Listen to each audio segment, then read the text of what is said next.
तो यहाँ पर दिनोद गांव की गौशाला में देख सकते हो आप सुंदर सुंदर हरियाणा नस्ल के श्वेत सुंदरियाँ जो मन को लुभाने वाली हैं, मन को प्रसन्न करने वाली हैं। जो हरियाणा नस्ल की जो ये गाय हैं, अगर इनके ऊपर सही समय से नस्ल संवर्धन का काम किया जाता तो ये गाय भी 20 से 25 लीटर दूध देती और आज हमारे घरों की शोभा होती। लेकिन काफ़ी खेद का विषय है, बड़े ही दुख की बात है कि इन गायों को लोग अपने घरों से निकालते जा रहे हैं और गौशालाओं में छोड़ते जा रहे हैं। अगर इसी तरह ये गाय गौशालाओं की भीड़ बनती रही तो जो हमारी आने वाली पीढ़ियां देसी गायों को बिल्कुल भी नहीं देख पाएंगी। सिर्फ एचएफ और जर्सी गायों से ही उनका जो नाता रहेगा। तो ना सिर्फ देसी गाय है अपने मालिक के प्रति ममता दिखाती हैं, प्यार दिखाती हैं, बल्कि अपने पंचगव्य से अपने किसान को निवृत्त करती हैं, अपने पंचगव्य का लाभ देती हैं। अगर इनके पंचगव्य का सही तरीके से यूज किया जाए तो धरती पर कोई ऐसी बीमारी नहीं है जिसका इलाज ना हो सके। विज्ञान भी साबित कर चुका है कि जहाँ पर देसी गाय रहती हैं, जहाँ पर देसी गायों का निवास रहता है, वहाँ पर आज तक कभी भी बिजली नहीं गिरी है। आकाश में जब बिजली कड़कती है, जब बारिश के समय, तो जब बिजली गिरती है किसी के घर पर गिर जाती है, किसी की छत पर गिर जाती है, तो आज तक कोई ऐसा घर नहीं है जब देसी गाय उस घर में हो और वहाँ पर बिजली पड़ी हो। तो ये काफ़ी अच्छी बात है। ना सिर्फ अपने मालिक को सेफ रखती है, प्राकृतिक आपदाओं से अपने मालिक को बचाती है, बल्कि इसके अंदर खुद भी रोग प्रतिरोधक क्षमता काफ़ी ज़्यादा होती है, जिससे ये गाय अपना अच्छे से गुजारा कर लेती है। गौशालाओं में जितनी भी गाय हैं, यहाँ पर लगभग 80% गाय देसी ही हैं। जो विदेशी नस्ल की जो गाय होती हैं उनको जैसे गौशाला में अगर सूखा चारा मिलता है, बहुत ही कम इनको खाने को मिलता है, इतनी अच्छी संभाल नहीं हो पाती जितनी घरों पे होनी चाहिए थी। इतनी कम संभाल के बावजूद भी जो हमारी हरियाणा नस्ल की जो गाय हैं या भारतीय नस्ल की जितनी भी गाय हैं गौशालाओं में, वो अपने आप को अपने शरीर को ढाल लेती हैं, उनके अनुसार अपने आप को वातावरण के अनुसार अनुकूल बना लेती हैं, जिससे जो ये गाय हैं बहुत कम चारे में भी अपने आप को जिंदा रख पाती हैं, बहुत ज़्यादा टेम्परेचर में भी अपने आप को सही रख पाती हैं। यहाँ पर आप देख सकते हो ज़्यादातर जितनी भी एचएफ नस्ल की गाय हैं, जैसे जो मिक्स ब्रीड हैं, वही 6 में ज़्यादातर हैं। बाकी जितनी भी धूप में हमारी देसी गाय हैं उनको देख सकते हो आप बहुत ही अच्छे तरह से जुगाली करते हुए। काफ़ी शानदार बात यहाँ पर आप देख सकते हो। जो हमारी देसी नस्ल की जो गाय हैं, अगर इनको यहाँ से गोद लिया जाए, एक एक गौशालाओं से एक एक गाय भी गोद ली जाए, तो जो ये गाय हमारे घरों की शोभाएं बन सकेंगी और जो इतनी सुंदर सुंदर गौ माताएँ हैं ये हमारे घरों में रहेंगी, तो हमें रोग मुक्त बनाएंगी, हमें बीमारियों से लड़ने की ताकत दिलाएंगी। आजकल देश एक महामारी से झुलस रहा है जिसका नाम है कोरोना वायरस।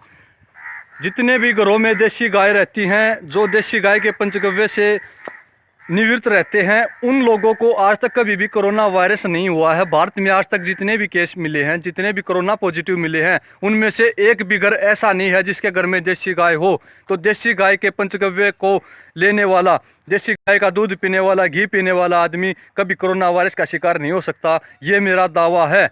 चाहे आप लिख कर ले लीजिए, जो आदमी, जो मनुष्य देसी गाय के पंचगव्य से अपने आप को लाभान्वित करेगा उसको कभी भी कोई भी वायरस नहीं हो सकता।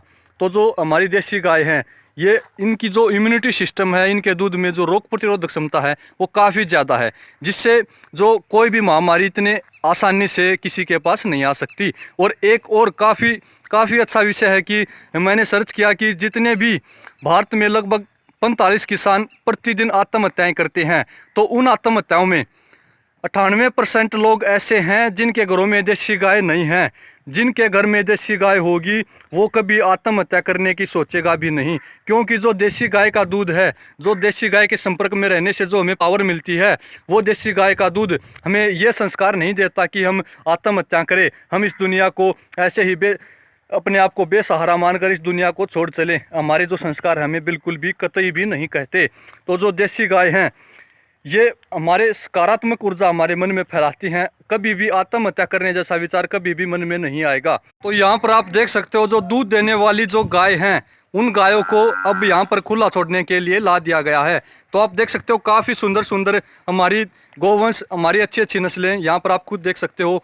जो दूध देने वाली गाय हैं ये सभी गाय यहाँ पर इस बाड़े में खुले में आ चुकी हैं। अब यहाँ पर गौ माताएं पानी पीते हुए, अब जो गाय हैं काफ़ी सुंदर हैं। अगर इनको कहीं मेले में, कहीं कंपटीशन में ले जाया जाए सुंदरता में, तो ये कुछ ना कुछ इनाम जरूर जीत कर लाएंगी। कुछ गाय इतनी सुंदर हैं, काफ़ी सुंदर हैं, मन को मोहने वाली हैं। तो जो ये गाय हैं आप देख सकते हो पानी पीते हुए, अपने आप को अपनी प्यास बुझाते हुए। और अब इन गायों को पूरे समय, पूरे दिन यहीं पर खुले में रखा जाएगा, इनको बांधा नहीं जाएगा।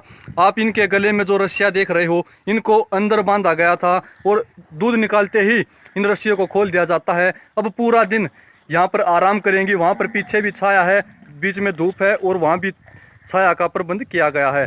तो जो हमारी देसी गाय हैं, अब फिलहाल लगभग 30 से 35 डिग्री का टेम्परेचर है, सुबह का समय है। और जब दोपहर में 40 या 45 का टेम्परेचर हो जाएगा, या फिर जब 50 का टेम्परेचर हो जाता है, तभी भी ये गाय अपने आप को धूप में रख लेती हैं, अपने आप को धूप में अच्छा महसूस करती हैं। इसके विपरीत जो विदेशी गाय हैं, ये हमेशा छाया में रहती हैं। ये हमारे टेम्परेचर की, हमारे पर्यावरण की ये गाय नहीं है, इनको हमेशा ठंडा एरिया चाहिए। इसके विपरीत जो हमारी देशी गाय हैं, ये ज़्यादा टेम्परेचर में भी अपने आप को अनुकूल बना लेती हैं।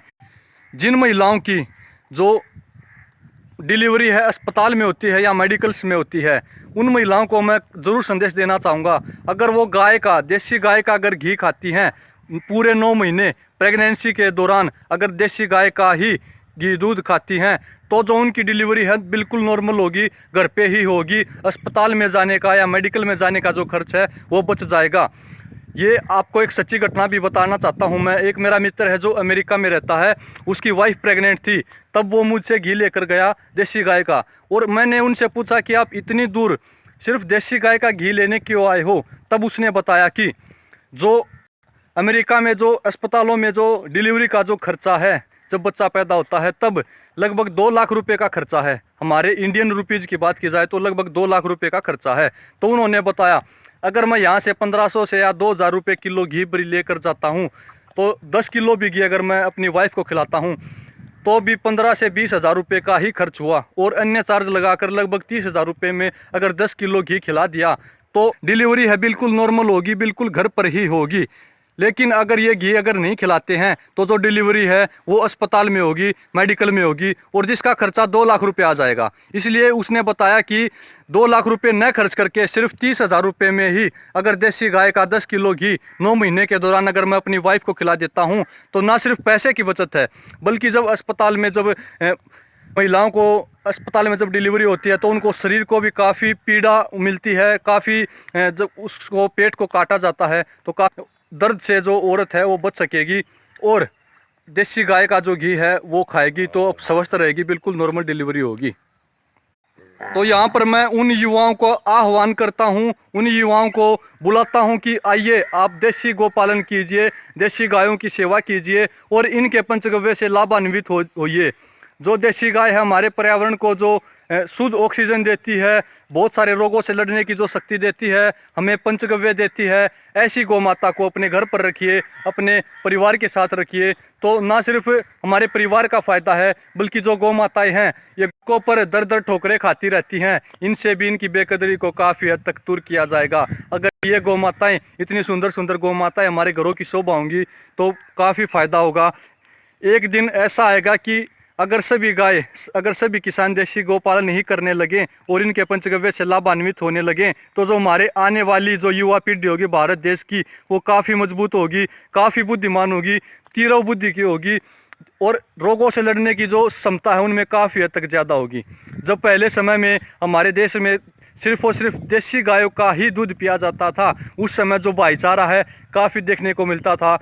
आदमी आदमी को देखकर खुश होता था, एक दूसरे का जो आपसी प्रेम था, आपसी व्यवहार था, बहुत ही अच्छा था। लेकिन जब से लोगों ने गायों को गौशालाओं में रखना शुरू कर दिया, गौशालाओं में छोड़ दिया, सड़कों पर खुली छोड़ना शुरू कर दिया, गाय का दूध न पीकर भैंस का दूध या अंग्रेजी गायों का दूध पीना शुरू किया है, तब से ही जो आपसी भाईचारा है वो इतना अच्छा नहीं रहा, जो आपसी जो झगड़े हैं वो ज़्यादा बढ़ गए हैं, जो आपसी संबंध हैं बिल्कुल ही ख़त्म होते चले गए हैं। ये सब कारण इसीलिए है कि हमने जो देसी गाय का दूध पीना बंद कर दिया। अगर हम देसी गाय का दूध पीते हैं तो जो गाय के जो दूध में जो ममता है, जो अच्छा व्यवहार है, जो प्रेम व्यवहार है, वो गाय का दूध के द्वारा हमें मिलेगा। क्योंकि हम जैसा खाएंगे अन्न, हमारा ऐसा ही होगा मन और ऐसा ही होगा तन।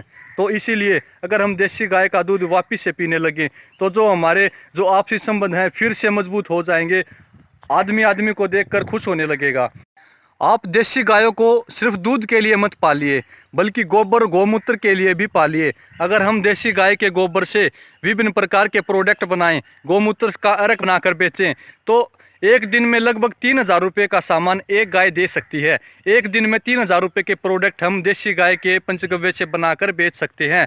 तो अगर एक गाय एक दिन में 3,000 रुपये दे देती है तो लगभग एक महीने में 90,000 रुपये हो जाते हैं। और इसी प्रकार एक साल में, और अगर गाय की उम्र लगभग 25 या 20 साल भी लगाई जाए, अगर 20 साल भी उम्र लगाई जाए गाय की, तो एक गाय अपने पूरे जीवन काल में 1 करोड़ रुपए अपने किसान को देकर चली जाती है, अपने मालिक को देकर चली जाती है। तो गौ माता की महिमा बहुत ही अद्भुत है, बहुत ही अस्मरणीय है।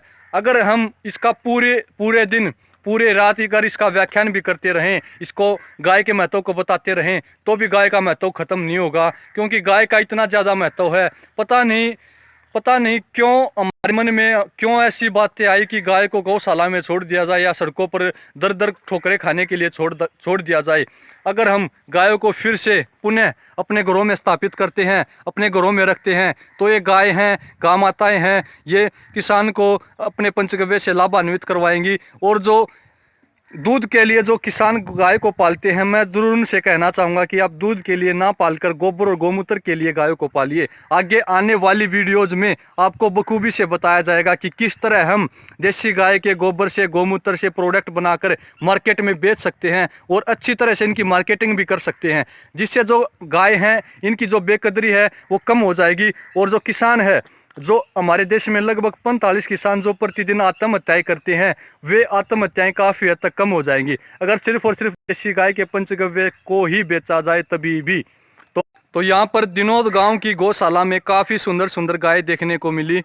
तो इसी तरह भारत देश में जितने भी गांव हैं, उन गांव में या आसपास के गांव में एक गौशाला तो ज़रूर होगी।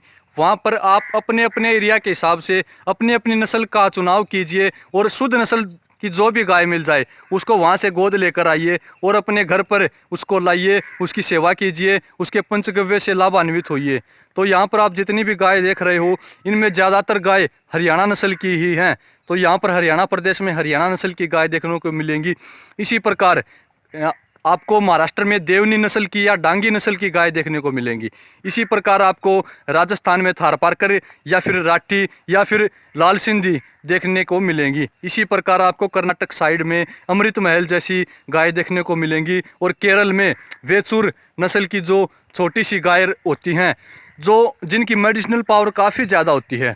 और इसी प्रकार आपको पहाड़ों पर जो बद्री नस्ल की जो गाय देखने को मिलेंगी, वहाँ से उन गायों को लाइए। इसी प्रकार आप जो बिहार में अगर जाओगे, वहाँ पर गौशालाओं में जाओगे, तो गंगोत्री नस्ल की जो अच्छी सुंदर सुंदर गाय हैं उनका चुनाव कीजिए। वहाँ से गौशालाओं से उनको गोद लेकर आइए, अपने अपने एरिया के हिसाब से गोद लेकर आइए। तो जो गाय हैं इनके पंचगव्य से हम लाभान्वित हो सकेंगे, इनके पंचगव्यों का फ़ायदा उठा सकेंगे और गाय को भी अपना परिवार मिल जाएगा, आसरा मिल जाएगा। जो गाय हैं दर दर ठोकरें खाती रहती हैं, इनको अपने मालिक के घर पर, अपने किसान के घर पर रहने का, पुनः स्थापित होने का मौका मिल जाएगा। सभी युवाओं से मेरी विनती है, जिनके पास बिल्कुल भी गाय नहीं है, जो गाय को सिर्फ वीडियोज़ में देखते हैं और गौ पालन करना चाहते हैं, तो आसपास की गौशालाओं से जाइए और एक एक गाय गोद लेकर आइए। फिर इसको अच्छे नंदी से ज्ञापन करवाइए। और जो इसी प्रकार आने वाली जो बछड़िया बछड़ा होगा वो अच्छे दूध का होगा। और उसी प्रकार जो अगली पीढ़ी होगी उसको भी अच्छे नंदी से अगर हम क्रॉस करवाएं, अच्छे नंदी से उसको ज्ञापन करवाएं, तो इस प्रकार 4 से 5 पीढ़ियों के बाद जो नस्ल संवर्धन का काम हो जाएगा। और जो गाय हैं ये हमारी 15 से ऊपर 15 लीटर से ऊपर दूध देने लगेंगी। यहाँ पर गौशालाओं में तकरीबन 5 लीटर से लेकर 12 लीटर तक दूध की गाय मिल जाएंगी। आपको ज़्यादा दूध वाली गाय गौशालाओं में नहीं मिलेंगी, लेकिन 5 से 10 या 12 लीटर दूध वाली गाय मिले उनको भी आप लेकर आइए। उनको दूध के आधार पर न लाकर उनको जो 24 घंटे जो गाय ऑक्सीजन छोड़ती रहती हैं, अपने मालिक के घर को जो पवित्र करती हैं, अपने गोबर से और गौमूत्र से घर को सींचती हैं, उसके लिए लेकर आइए, ना कि दूध के लिए लेकर आइए। गाय अगर दूध भी नहीं दे, गोबर भी ना दे, गौमूत्र भी ना दे, अगर हमारे घर में ही रहे तो भी हमें काफ़ी फ़ायदा है। जो बीमारियां हैं वो हमारे घर पर नहीं आएंगी, और जो आकाश से जो बिजली गिरती है वो भी हमारे घर पे कभी भी नहीं गिरेगी अगर गाय हमारे घर पर होगी तो।